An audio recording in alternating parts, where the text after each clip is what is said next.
At Divine Quran Academy, we don't just teach, we inspire, and our mission to train and guide them towards their true potential.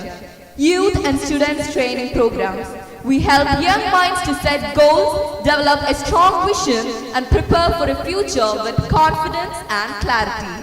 Women's Academy, dedicated to empowering women through education, skills, and faith-driven guidance, ensuring they become pillars of strength in their families and society. Charitable initiatives. With a heart for community, our various charity organizations work to support the needy, reflecting the essence of giving and compassion, more than learning, a movement of change. Indeed, this Quran gates to that which is most upright and gives good tidings to the believers who do righteous deeds, and they will have a great reward. To begin this blessed occasion, we turn to the divine words of Allah. It is an honor to welcome Ansar Farooqi, a pillar of Divine Quran Academy, whose dedication has been driving force behind its success. With gratitude, we invite him to recite the Quran Qira'ah, filling this gathering with peace and blessings. So please. أعوذ بالله من الشيطان الرجيم. بسم الله الرحمن الرحيم.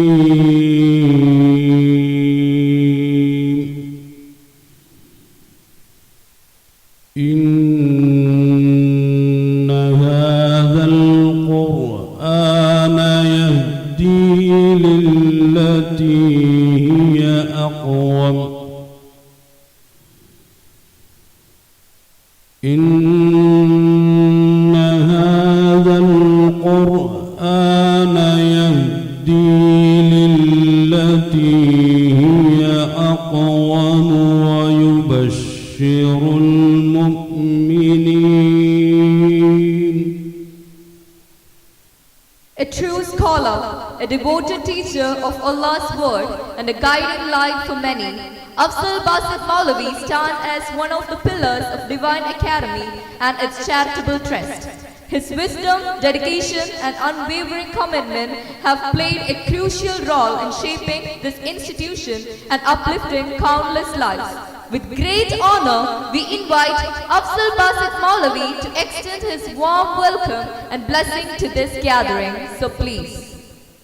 പലതരത്തിലുള്ള കൂട്ടായ്മകൾ നിലവിലുള്ളപ്പോൾ നമുക്ക് വ്യാഖ്യാനിക്കാൻ കഴിയുന്നത് പോലെ രാഷ്ട്രീയമായ, സാമൂഹികമായ അല്ലെങ്കിൽ പലതരത്തിലുള്ള കൂട്ടായ്മകളുള്ള നമ്മുടെയൊക്കെ നാട്ടിൽ വിശുദ്ധ ഖുർആന്റെ പേരിലൊരു കൂട്ടായ്മ എന്ന നിലയിലാണ് ഈ ഡിവൈൻ ഖുർആൻ അക്കാദമി പ്രവർത്തിച്ചുകൊണ്ടിരിക്കുന്നത്. ഭൗതികത മനസ്സിലായി കാണത്തില്ലെങ്കിൽ കൃത്യമായ മലയാളത്തിൽ പറയാണ്, വൈരുദ്ധ്യം സംഭവിക്കുക. ഈ ലോകത്തിന്റെ നിയമം അല്ലെങ്കിൽ ഒരു കൃത്യമായ ഇടപാട്. ഇപ്പോ ഈ ഡിവൈനിന്റെ മുറ്റത്ത് ഒരു മഴ പെയ്താൽ എല്ലാവരും നനയും. കാരണം ടാർപ്പയില്ല, പടുതയില്ല. പക്ഷേ മഴ പെയ്താലും നനയുകയില്ല ആരും. അതാണ് ഉലൂഹിയത്ത്. നമുക്ക് ടൈം ട്രാവൽ ചെയ്ത് മൂസാ നബി അലൈഹി സ്വലാമയുടെ അടുക്കലേക്ക് പോകും, മനസ്സിലാവും. മൂസാ നബി അലൈഹി സ്വലാമയുടെ അള്ളാഹ് പറയാണ്, മൂസാ നീ ഫിറഔന്റെ അടുക്കലേക്ക് പോക്കോ, പോയതിനു ശേഷം എന്നെ കുറിച്ച് പറയേ, ഏകത്വത്തെ കുറിച്ച് പറയേ. മൂസാ നബിയുടെ അപ്പോഴത്തെ അവസ്ഥ മനസ്സിലാക്കണം. ഒരാളെ വധിച്ചിട്ട് ഓടി രക്ഷപ്പെട്ടയാളാണ് ആ നാട്ടിൽ നിന്ന്. അവിടേക്കാണ് പോകാൻ പറയുന്നത്. നമ്മളെ ഈ വേദിയിൽ നിന്നുകൊണ്ട് നമ്മൾ ചിന്തിക്കുമ്പോൾ മൂസാ നബിക്ക് വേറെന്തോ കുഴപ്പമുണ്ടെന്ന് നമ്മൾ പറയും. കാരണം വധിക്കപ്പെടാൻ സാധ്യതയുണ്ട് അങ്ങോട്ട് പോയാൽ. ആ സമയത്ത് മുമ്പിലെ ഭാവി അറിയാത്ത മൂസാ നബിയുടെ ഒരു മനസ്ഥിതി ഉണ്ടല്ലോ, അതാണ് ഉലൂഹിയത്ത്. കടലിൽ ചെന്നിട്ട് അങ്കലാപ്പിൽ സഹാബാക്കളും മൂസാ നബി നിൽക്കുമ്പോൾ ആ കടലിൽ പോയി മുങ്ങിച്ചാകുക എന്നതാണ്. അതുപോലെ തന്നെ ഡിവൈൻ ഖുർആൻ അക്കാദമിയിലൂടെ ലഭിച്ച മറ്റൊരു സൗഭാഗ്യമായി എനിക്ക് തോന്നിയിട്ടുള്ളത്, അള്ളാഹുവിൻ്റെ വിധിവിലക്കുകളെ കുറിച്ച് നാം ഒന്ന് സ്കാൻ ചെയ്താൽ അല്ലെങ്കിൽ ഒരു തീരുമാനമെടുക്കുമ്പോൾ അത് എൻ്റെ റബ്ബ് ഇഷ്ടപ്പെടുന്നുണ്ടോ എന്നൊരു പ്രോസസ്സിങ് ഹൃദയത്തിൽ വർദ്ധിച്ചത് ഒരുപക്ഷെ ഡിവൈൻ ഖുർആൻ അക്കാദമിയിൽ വന്നതിന് ശേഷമായിരിക്കും. നാം ഓരോരുത്തരും ജീവിതത്തിൻ്റെ പല മേഖലയിൽ പല തീരുമാനങ്ങൾ എടുക്കാറുണ്ട്. അതിൽ എൻ്റെ റബ്ബ് ഇഷ്ടപ്പെടുന്നുണ്ടോ ആ തീരുമാനം എന്നൊരു ചോദ്യം എൻ്റെ ഹൃദയത്തിനോട് എനിക്ക് ചോദിക്കാൻ സാധിച്ചത് ഒരുപക്ഷെ നമ്മുടെ ഡിവൈൻ ഖുർആൻ അക്കാദമിയിൽ ചർച്ച ചെയ്ത ഷഹാദ അല്ലെങ്കിൽ ലാ ഇലാഹ ഇല്ലല്ലാഹ് എന്ന മഹത്തായ അർത്ഥതലങ്ങളിലേക്ക് എത്തുമ്പോഴാണ്. ഒരുപക്ഷെ പലപ്പോഴും പല തീരുമാനങ്ങളിലും അല്ലെങ്കിൽ ഞാൻ എടുത്ത പല സമീപനങ്ങളിലും ഞാൻ ഇലാഹായി കണ്ടത് എൻ്റെ കുടുംബത്തെയോ എൻ്റെ ഭാര്യയെയോ എൻ്റെ കൂട്ടുകാരെയോ അല്ലെങ്കിൽ എൻ്റെ സഹോദരങ്ങളെയോ ആണ്. ഒരുപക്ഷെ എൻ്റെ റബ്ബ് ഇഷ്ടപ്പെടുന്നില്ല എന്നറിഞ്ഞിട്ടും ഞാൻ എടുത്ത പല തീരുമാനങ്ങളും ഇന്ന് റാഷണലിസത്തെ കുറിച്ച് ഒരാളൊരു ബുക്ക് എഴുതുകയാണെന്നുണ്ടെങ്കിൽ അയാൾക്ക് അതിൻ്റെ ഉള്ളിൽ എംപിരിസിസത്തെ കുറിച്ചുള്ള യാതൊരു കാര്യങ്ങളും അയാൾ രേഖപ്പെടുത്തുകയില്ല. കാരണം ഇവർ രണ്ടുപേരും ടോട്ടലി വൈരുദ്ധ്യപ്പെടുന്ന രീതിയിലുള്ള രണ്ട് മേഖലകളാണ്. അതുപോലെ തന്നെ തിരിച്ചു ഈ എംപിരിസിസത്തിന് സയൻസുമായിട്ട് ബന്ധപ്പെട്ട ബുക്ക് എഴുതുന്ന ഒരാളുടെ പുസ്തകത്തിൽ ആ ഒരു ബുക്കിനകത്തുള്ളൂ തത്വചിന്തകളോ റാഷണലിസത്തെ കുറിച്ചോ അയാൾ പരാമർശിക്കുകയില്ല. വേണമെങ്കിൽ ഇവർ രണ്ടുപേരും അവരുടെ ഓപ്പോസിറ്റ് മേഖലകളെ അതിൻ്റെ ഉള്ളിൽ വിമർശിക്കാൻ വരെ സാധ്യതയുണ്ട്. പക്ഷെ ഖുറാനിലേക്കൊന്ന് നോക്കൂ. ഹക്കീമായ ഖുറാൻ എന്ന് പഠിച്ചവൻ പറഞ്ഞേക്കാണ് ഈ രണ്ട് കാര്യങ്ങളും ഒരുപോലെ ഉൾക്കൊള്ളിച്ചേക്കല്ലേ ഖുറാൻ്റെ ഉള്ളിൽ. ഇത് ഉൾക്കൊള്ളിച്ചേക്കുന്നത് മാത്രമല്ല, ഇത് രണ്ടും പരസ്പര പൂരകങ്ങളായിട്ട് അങ്ങോട്ടും ഇങ്ങോട്ടും സപ്പോർട്ട് ചെയ്യല്ലേ. എന്തിനാണ്? അള്ളാഹു സുബ്ഹാനഹു വ തആല നമുക്ക് കണ്ടെത്താൻ വേണ്ടിയിട്ട്. ഒന്നൊന്ന് ആലോചിച്ച് നോക്കി. ഈ ഒരു സംഗതി കിട്ടിക്കഴിയുമ്പോൾ ഈ ഒരു അറിവ് കിട്ടിയപ്പോൾ ഇതുവരെ ഖുർആനെ സമീപിച്ചതുപോലെ ഇനി ഒരിക്കലും സമീപിക്കാൻ കഴിയില്ല എന്നുള്ളൊരവസ്ഥയിലായി. അതുപോലെ സ്ട്രൈക്കിംഗ് ആയി തോന്നിയിട്ടുണ്ട്. ഞങ്ങളുടെ ക്ലാസ്സിൽ എല്ലാവരും ഞങ്ങൾ ഇതിനെക്കുറിച്ച് 2-3 ദിവസങ്ങൾ ഞങ്ങൾ ക്ലാസ്സിലല്ലാതെ ചർച്ച ചെയ്തിട്ടുണ്ട്. ഭയങ്കര ഞെട്ടിപ്പിക്കുന്ന രീതിയിലുള്ള ഒരു എന്നും നമ്മൾ ഓതുന്ന സൂറത്താണ്. നമ്മുടെ കുട്ടികൾ സോഷ്യൽ മീഡിയ കാലം ആണ് ഇപ്പോൾ ഉള്ളത്. സോഷ്യൽ മീഡിയയാണ് അവരുടെ കാര്യങ്ങൾ തീരുമാനിക്കുന്നത്. രാവിലെ എഴുന്നേൽക്കുമ്പോൾ ഗുഡ് മോർണിംഗ്, ചായ കുടിച്ച് കഴിയുമ്പോൾ ചായ കുടിച്ചു, ചോറുണ്ട് കഴിയുമ്പോൾ ചോറുണ്ടു, ടൂർ പോയപ്പോൾ ടൂർ പോയി, അങ്ങനെ ഫോട്ടോ പോസ്റ്റ് ചെയ്യുന്നു, അതിലിടാൻ വേണ്ടി റീൽസ് ക്രിയേറ്റ് ചെയ്യുന്നു. അങ്ങനെ സോഷ്യൽ മീഡിയ വളരെയധികം സ്വാധീനം ചെലുത്തുന്ന ഒരു കാലഘട്ടമാണ്. ഈ സോഷ്യൽ മീഡിയയുടെ സ്വാധീനം കൊണ്ട് നമ്മുടെ കുട്ടികൾ മതത്തിൽ നിന്നും ദീനിൽ നിന്നെല്ലാം അകന്നകന്ന് പോകുന്ന ഒരു കാഴ്ചയാണ് കാണാനുള്ളത്. ഇപ്പോൾ വളരെ കൂടുതലായി കാണപ്പെടുന്ന യുക്തിവാദം, മതനിരാസം, ലിബറലിസം, സ്വതന്ത്ര ചിന്ത, അങ്ങനെ പല പല പേരുകളിൽ ഇട്ടുകൊണ്ട് ഈ ദീനിൽ നിന്ന് അകന്നു പോയിക്കൊണ്ടിരിക്കുന്ന കാഴ്ചയാണ് നമുക്ക് കാണാൻ കഴിയുന്നത്. ഇതിനെല്ലാം ഒരു പരിഹാരം കാണണമെങ്കിൽ ഈ ഡിവൈൻ ഖുർആൻ അക്കാദമിയെ പോലുള്ള ഖുർആൻ സ്റ്റഡീസ്. അങ്ങനെ എൻ്റെ പഠനം പുരോഗമിച്ചു. ഖായിദയ്ക്ക് ശേഷം യാസീൻ പഠിപ്പിച്ചു. അതിനുശേഷം പിന്നെ ഓരോ ക്ലാസ്സുകളായി ഇങ്ങനെ വിജ്ഞാനത്തിൻ്റെ അമൃതമഴ പെയ്യുന്ന അവസരം എനിക്ക് അല്ലാഹു അനുഗ്രഹിച്ചു തന്നു. അദ്ദേഹത്തിൻ്റെ ക്ലാസ്സിൽ പങ്കെടുക്കുമ്പോഴൊക്കെ ഒരു വല്ലാത്തൊരു അനുഭൂതിയായിരുന്നു ഓരോ ക്ലാസ്സുകളും എനിക്ക് സമ്മാനിച്ചത്. ഖുർആൻ, ഹദീസ്, ഫിഖ് ഈ വിഷയങ്ങളിലൊക്കെ ക്ലാസ് എടുത്ത് കഴിയുമ്പോൾ ആമുഖമായി തന്നെ അദ്ദേഹം പറയും, നിങ്ങൾക്ക് എന്തെങ്കിലും സംശയമുണ്ടെങ്കിൽ അത് തുറന്നു ചോദിക്കണം. ഏത് സംശയം, ഏതൊക്കെ രീതിയിലുള്ള സംശയം അദ്ദേഹത്തോട് ചോദിച്ചാലും യാതൊരു മടിയും കൂടാതെ ഖുർആനെയും ഹദീസിനെയും ആധാരമാക്കി തന്നെ അതിന് കൃത്യമായ മറുപടി. അപ്പൊ നിങ്ങളോട് എനിക്ക് പറയാനുള്ളത്, ഡിവൈൻ സ്റ്റുഡൻസ് അക്കാഡമി എന്നുള്ളത് കേവലം കുട്ടികളെ ഞായറാഴ്ച ഇവിടെ കൊണ്ടുവന്ന് ഒരുപാട് കഥകൾ പറയിപ്പിച്ച് അല്ലെങ്കിൽ ഒരുപാട് കാര്യങ്ങൾ സംസാരിപ്പിച്ച് പറഞ്ഞു വിടലല്ല. ഒരു കുട്ടി ഒരു പ്രസന്റേഷൻ എടുക്കുന്നതിലൂടെ ആ കുട്ടിയിൽ ഒരുപാട് സ്കില്ലുകളാണ് ഡെവലപ്പ് ആകുന്നത്. ഒരു പ്രസന്റേഷൻ എടുക്കുമ്പം ആ ഒരു പ്രസന്റേഷനെ എങ്ങനെ കാണണമെന്നും അതിൽ എങ്ങനെ ആ ഒരു പ്രസന്റേഷനെ ക്രിയേറ്റീവായിട്ട് ചെയ്യാമെന്നും അതുപോലെ തന്നെ എങ്ങനെ ഒരു ആളുകളിലേക്ക് അത് എത്തിക്കാമെന്നും ഒരു കുട്ടി ചിന്തിക്കുന്നുള്ളതാണ്. അതായത് അതിന്റെ ഏറ്റവും വലിയ എക്സാമ്പിൾ, ഡിവൈൻ സ്റ്റുഡൻസ് അക്കാഡമിയിൽ വന്നിട്ട് എന്ത് ഉപകാരം എന്ന് ചോദിക്കുന്നതിന് ഞങ്ങൾക്ക് പ്രത്യേകിച്ച് കാണിക്കാനായിട്ട് അല്ലെങ്കിൽ പറഞ്ഞു തരാനാണെങ്കിൽ സ്റ്റുഡൻസ് അക്കാഡമി ഇങ്ങനെ വിശാലമായി കടൽ പോലെ കിടക്കുവാണ്. പക്ഷെ അതിനൊരു ഉദാഹരണമായിട്ട് ഞങ്ങൾക്ക് എടുത്തു പറയാൻ സാധിക്കുന്നത്, ഇപ്പം ഞാൻ, ഫിറോസ്, ആക്കിഫ്, അതുപോലെ തന്നെ ഇവിടെ നിൽക്കുന്ന റന, ഒരുപാട് കുട്ടികളുണ്ട്. ഞങ്ങൾ ഈ ഓരോരുത്തരെയുമാണ് ഡിവൈൻ സ്റ്റുഡൻസ് അക്കാഡമി എന്താണെന്നുള്ള ഉത്തരമായിട്ട് ഞങ്ങൾക്ക് നിങ്ങളുടെ മുമ്പിൽ അവതരിപ്പിക്കാനുള്ളത്. അപ്പം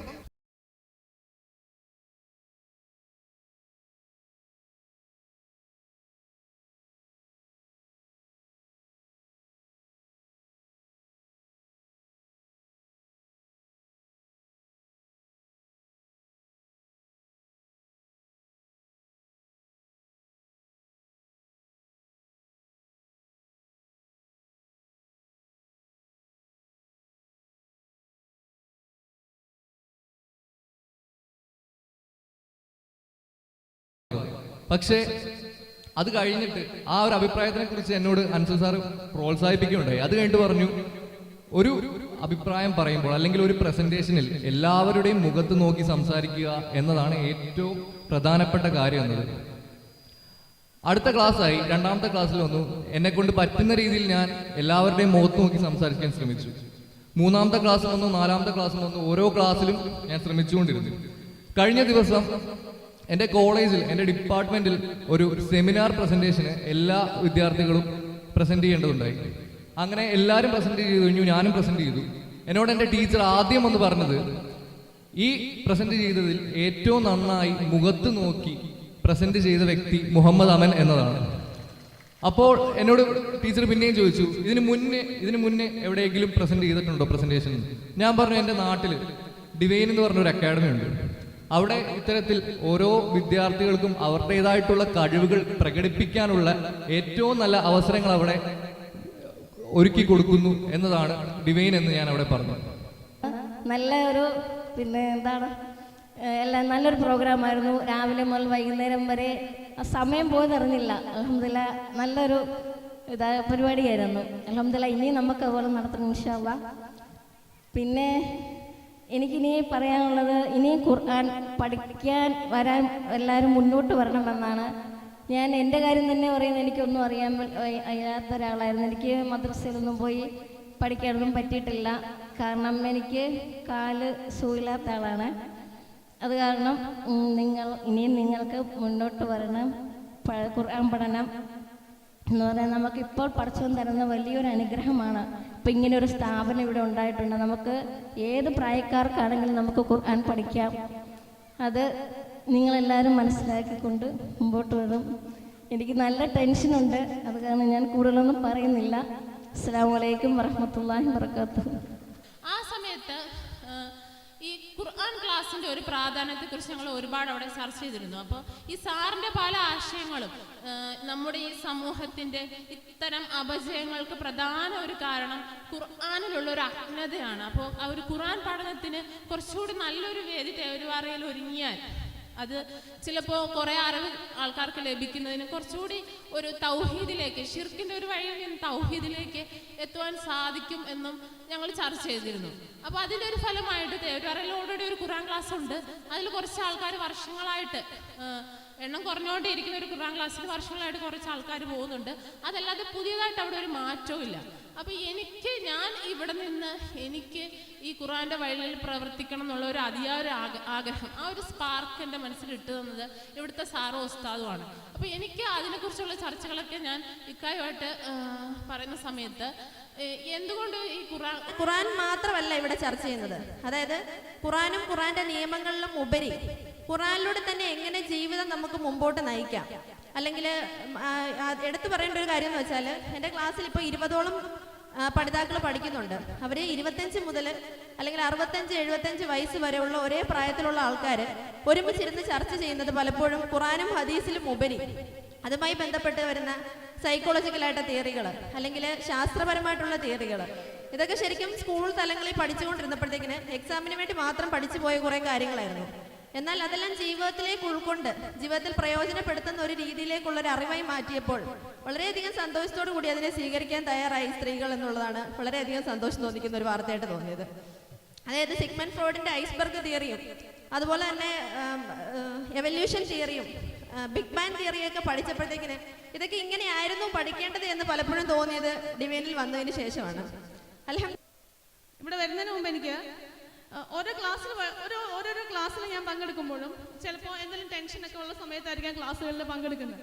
അപ്പോൾ ആ ടെൻഷന് എനിക്ക് ഇവിടെ വന്ന് ഒരു ക്ലാസ് അറ്റൻഡ് ചെയ്ത് കഴിയുമ്പോൾ അത് എന്നോടാണോ പറഞ്ഞത് എന്ന് ഫീൽ ചെയ്യുന്ന ഒരു മാനസികാവസ്ഥ എനിക്കുണ്ടായിട്ടുണ്ട്. എൻ്റെ പ്രശ്നത്തിനുള്ള പരിഹാരമായിട്ടാണ് ഇത് എനിക്ക് മുമ്പിൽ അവതരിപ്പിക്കപ്പെട്ടത് എന്നെനിക്ക് തോന്നിയിട്ടുണ്ട്. പലപ്പോഴായിട്ട് അങ്ങനെ തോന്നിയിട്ടുണ്ട്. നിങ്ങൾക്ക് ആർക്കെങ്കിലും അങ്ങനെ ഫീൽ ചെയ്തിട്ടുണ്ടാവുമോ എന്ന് എനിക്കറിയില്ല. ക്ലാസ്സുകളൊക്കെ കേട്ട് പണ്ടൊക്കെ എനിക്ക് അല്ലാഹു തആല എന്ന് പറയുമ്പോൾ എവിടെയോ ആയിരുന്നു, ദൂരെ, നമ്മളെ സൃഷ്ടാവ്, അങ്ങനെ ഒരു പരിചയപ്പെടുത്തലായിരുന്നു എൻ്റെ മനസ്സിലുണ്ടായിരുന്നത്. പക്ഷെ ഇപ്പോൾ എൻ്റെ മനസ്സിനോട് വളരെയധികം അടുത്ത് നിൽക്കുന്ന എൻ്റെ റബ്ബ് എന്ന് എനിക്ക് ഉറച്ചു പറയാവുന്നത്ര ഒരു മാനസികാവസ്ഥയിലേക്ക് എത്തുന്ന തരത്തിൽ ഈ സ്ഥാപനം എന്നെ സഹായിച്ചിട്ടുണ്ട്. പിന്നെ കുട്ടികളോടുള്ള സമീപനം, അതിലും ഖുർആൻ എന്താണ് പറയുന്നതെന്നും എനിക്ക് 3 കുട്ടികളാണ്, 3 ആൽഫ ജനറേഷനാണ്. നമുക്കറിയാം കുട്ടികളെ ആൽഫ ജനറേഷനിലുള്ള കുട്ടികളോടുള്ള ബിഹേവിയറൊക്കെ നമ്മൾ വളരെ ശ്രദ്ധിച്ചു വേണം മുന്നോട്ട് കൊണ്ടുപോകാൻ. അപ്പം ആ ഇലാഹുകളെല്ലാം പരമാവധി ഞാൻ ഒഴിവാക്കി അപ്പോൾ ഞാൻ പറഞ്ഞുകൊണ്ടിരുന്ന ഒരു കാര്യം, ഇവിടെ വരുമ്പോൾ കിട്ടുന്ന ഒരു പോസിറ്റിവിറ്റി നിങ്ങൾക്ക് ഒരിക്കലും പറഞ്ഞാൽ മനസ്സിലാവില്ല എന്നാണ്. അപ്പം ആ ഒരു സമയത്ത് എൻ്റെ ഹസ്ബൻഡ് പോലും ഒരു ദിവസം എന്നോട് ചോദിച്ചിട്ടുണ്ട്, നിനക്ക് ഇന്ന് കുഞ്ഞിനെ നോക്കി വീട്ടിൽ ഇരുന്നാൽ പോരെന്ന്. അപ്പം ഈ ഒരു കണ്ണുനീരെന്ന് പറയുന്ന ഒരു സംഭവം ഞാൻ എൻ്റെ വാപ്പച്ചി, അതായത് ഇക്കാടെ വാപ്പച്ചിയുടെ അടുത്ത് പറഞ്ഞു. അപ്പോൾ എനിക്ക് ഒരു ഡെലിവറിക്ക് ശേഷം എന്നെ ഇങ്ങോട്ട് പോകാനായിട്ട് കൂടുതൽ മോട്ടിവേറ്റ് ചെയ്ത ആൾ എൻ്റെ വാപ്പച്ചിയാണ്. ഇത്രയും നേരം ഇവിടെ ഉണ്ടായിരുന്നു, വാപ്പച്ചി ഇപ്പോൾ പോയി. അപ്പം അതൊന്ന് എനിക്ക് ഷെയർ ചെയ്യണം എന്ന് തോന്നി. പിന്നെയുള്ള ഒരു കാര്യം, നമ്മുടെ അധ്യാപകരുടെ ക്ലാസ്സുകൾ, അതിൻ്റെ മൂല്യം ഇവിടെ ഇരിക്കുന്ന ഓരോരുത്തർക്കും നന്നായിട്ട് അറിയാം. അധ്യാപകരെ പറ്റി പ്രത്യേകിച്ച് മെൻഷൻ ചെയ്യരുതെന്നും പറഞ്ഞിട്ടുണ്ട്. എന്നാൽ പോലും വലിയ വിഷമഘട്ടത്തിലിരുന്ന ഒരു സമയത്ത് എൻ്റെ റബ്ബിനോട് ഞാൻ എനിക്കൊരു സൊല്യൂഷൻ തരണം എന്ന് ആവശ്യപ്പെട്ടിട്ട് പലപ്പോഴും രാവിലെ ആവശ്യപ്പെട്ടിട്ടാണ് ക്ലാസ്സിലേക്ക് വരുന്നത്. അസ്സലാമു അലൈക്കും വറഹ്മത്തുള്ളാഹി. പ്രിയമുള്ള സഹോദരന്മാരെ, നമ്മുടെ പ്രോഗ്രാമിൻ്റെ ലാസ്റ്റ് സ്റ്റേജിലാണ് നമ്മൾ നിൽക്കുന്നത്. പ്രോഗ്രാമുകളെല്ലാം കഴിഞ്ഞു. ഇൻഷാ അല്ലാഹ് റമദാനിന് ശേഷം ഏപ്രിൽ 12-ാം തീയതി ഡിവൈൻ അക്കാദമിയുടെ ഉംറയ്ക്ക് ശേഷം ഇൻഷാ അല്ലാഹ് പുതിയ ബാച്ച് ഓപ്പൺ ആവുന്നുണ്ട്. സ്ത്രീകൾക്കും പുരുഷന്മാർക്കുമുള്ള നൂറാനിയ ബാച്ച് ഓപ്പൺ ആകും. ആർക്കെങ്കിലും ഈ പറയുന്നതുപോലെ ജീവിതത്തിൽ നന്മയുടെ പക്ഷത്ത് നിൽക്കാൻ ആഗ്രഹം ഉണ്ടെങ്കിൽ, ഖുർആനുമായി ബന്ധപ്പെട്ട് കഴിയാൻ ആഗ്രഹം ഉണ്ടെങ്കിൽ, ആർക്കാണോ താല്പര്യമുള്ളത് അതിൻ്റെ ഇൻഷാ അല്ലാഹ് അതിൻ്റെ ഒരു അഡ്വർടൈസ്മെന്റ് ഉണ്ടാവും, ഒരു പരസ്യം ഉണ്ടാവും. അത് ആ ഒരു സമയത്ത് ആർക്കാണോ ചേരാൻ ആഗ്രഹമുള്ളത് ആ ആളുകൾ ബന്ധപ്പെട്ട് കഴിഞ്ഞാൽ, അല്ലെങ്കിൽ ഇപ്പോൾ പറയപ്പെട്ട ആളുകളൊക്കെ ബന്ധപ്പെട്ട് കഴിഞ്ഞാൽ നിങ്ങൾക്ക് നമ്മുടെ ഖുർആൻ ക്ലാസിന്റെ ഭാഗമാകാൻ കഴിയുമെന്ന ഉറപ്പിന്മേൽ ഈ പ്രോഗ്രാം അവസാനിച്ചതായി അറിയിക്കുന്നു. സുബ്ഹാനകല്ലാഹുമ്മ വബിഹംദിക അശ്ഹദു അൻ ലാ ഇലാഹ ഇല്ല അൻത അസ്തഗ്ഫിറുക വഅതൂബു ഇലൈക്. അസ്സലാമു അലൈക്കും വറഹ്മത്തുള്ളാഹി തആല വബറകാതുഹു.